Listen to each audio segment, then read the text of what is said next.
Hello, my name is Jason Fairborn with Fairborn Consulting.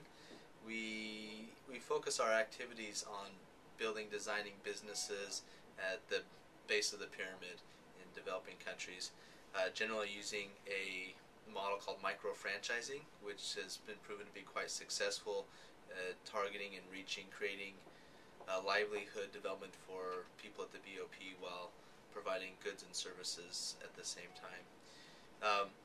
Microfranchising, if you're wondering, is basically the systematization and replication of a micro-enterprise. To give you an example, Grameen Phone set up a small business for their women who are microcredit borrowers to sell airtime. They were able to systematize that business and that operation in Bangladesh and scale it to over 300,000 women to be these phone operators that became basically franchisees running a business that had already been proven and systematized. They were plugged into the business to operate it, which was very important in the sense that it alleviated the burden to be an entrepreneur. They no longer needed to be an entrepreneur. They could simply be a business owner operating this telecom business and selling airtime. A number of other businesses have been quite successful with using this model to create livelihoods for the poor. Another example in Africa is Fan Milk, a company that sells ice cream. This company it's a for-profit corporation that has 10,000 young men who, many of them are uneducated, maybe even homeless, street boys, that were able to get into this business of riding a bicycle around selling ice cream. The company has grown to employ, well, it directly employs 350 employees, and in Ghana has around 10,000 micro-franchisees with another 7,000 in Nigeria. Well, in Ghana alone, last year in 2009, they did $72 million in revenue with $20 million profit. So they were able to be a profitable organization while creating livelihoods for the poor. I first became interested in micro-franchising while working in the developing world on projects. Worked with a number of humanitarian groups, microcredit organizations, doing needs assessments and evaluations of products or projects. And through that process, we started to identify that not all people were entrepreneurial by nature. They may be running a business, but they were doing it out of necessity, not out of true natural entrepreneurial spirit.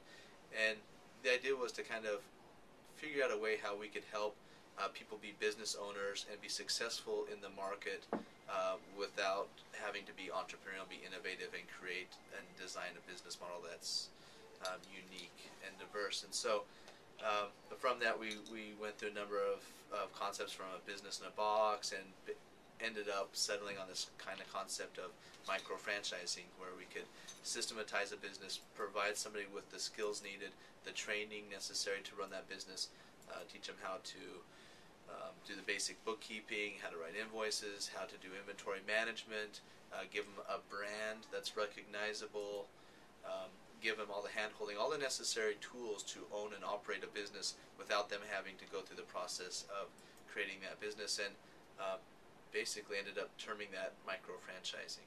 I think there are a number of factors that lead to a successful micro-franchise initiative.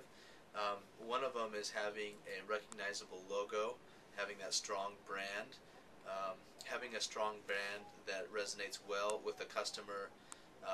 What it does is it removes the trust from buying from an individual and puts the trust on a brand.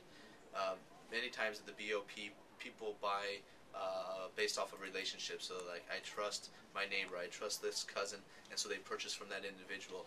When you have a strong, recognizable brand, no longer are you afraid to buy from an individual that you don't know or have that trust with. You now have a trust with that brand, and anybody selling Fan Milk ice cream, for example, you can trust them to go up and purchase. So having a brand is essential, because that really opens up a lot of doors for the micro-franchisee to be successful. Having a strong business before you franchise is imperative. It's probably the most important thing. Franchising does not necessarily lead to profitability, but you need to have a strong, profitable, successful business before you replicate to begin with. So having a solid business that you have tested that is meeting a market demand is important.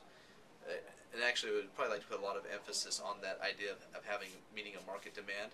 There are a lot of franchises that set out to maybe provide social services or products that may not be really demanded by the population, or have a product that they assume that consumers want. I think it's really important to go in and identify, do a market analysis, and be completely honest with yourself in what do people really want and what are they really willing to spend money on, and then design a business model around that is then streamline it, systematize it, standardize the operations, and then replicate it, so that market and demand-driven business, I think, is very important for our micro franchise success as well.